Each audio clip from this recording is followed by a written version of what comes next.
kali ini, bisa dipercaya adalah fondasi kuat dalam iman Kristen. Pendahuluan, dalam hidup ini, kita seringkali dihadapkan pada situasi di mana kepercayaan adalah inti dari hubungan kita dengan sesama manusia. Seperti yang diajarkan dalam Alkitab, kepercayaan adalah nilai yang sangat dihargai dalam iman Kristen.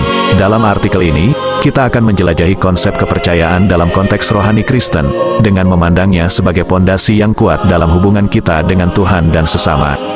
Bagian pertama, belajar menjadi orang yang bisa dipercaya.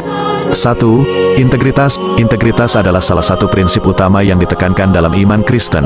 Memiliki integritas berarti hidup sesuai dengan prinsip-prinsip moral yang diajarkan oleh firman Tuhan. Seperti yang dikatakan dalam Mazmur 15 ayat 2. Siapa yang hidup dengan jujur dan melakukan kebenaran dan dengan hati tulus berkata yang benar. Integritas adalah langkah pertama dalam belajar menjadi orang yang bisa dipercaya. 2. Kejujuran. Kejujuran adalah landasan lain dalam iman Kristen.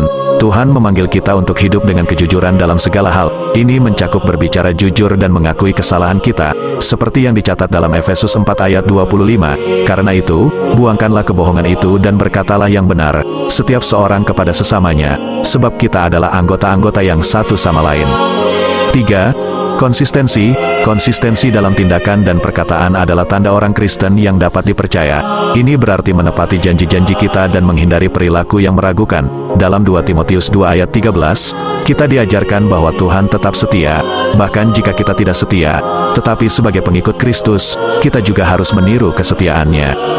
Bagian kedua, mempercayai orang lain. 1. Kriteria mempercayai orang lain. Sebagaimana kita belajar menjadi orang yang bisa dipercaya, kita juga perlu memiliki kriteria yang bijaksana dalam mempercayai orang lain. Alkitab mengingatkan kita untuk tidak mempercayai setiap orang secara buta. Sebagai gantinya, kita harus mencari tanda-tanda kepercayaan dalam perilaku mereka. 2. Pentingnya mendeteksi tanda-tanda kepercayaan. Dalam Matius 7 ayat 16, Yesus mengajarkan kita untuk mengenali orang dari buah-buahnya. Ini berarti bahwa kita dapat menilai seseorang dari tindakan dan perkataannya. Ketika kita bertemu dengan orang baru, kita harus berhati-hati dan mencari tanda-tanda integritas, kejujuran, dan konsistensi dalam hidup mereka sebelum memberikan kepercayaan kita. 3. Risiko dan manfaat dalam mempercayai orang lain. Mempercayai orang lain memiliki risiko, tetapi juga memiliki manfaat. Dalam iman Kristen, kita diajarkan untuk memberikan kasih dan rasa percaya kepada sesama kita. Meskipun ada kemungkinan pengkhianatan, kita tidak boleh mengabaikan panggilan kita untuk mencintai dan mempercayai sesama manusia. Kesimpulan, kepercayaan adalah salah satu prinsip utama dalam iman Kristen. Dengan belajar menjadi orang yang bisa dipercaya dan dengan bijaksana mempercayai orang lain, kita membangun hubungan yang kuat dengan Tuhan dan sesama manusia.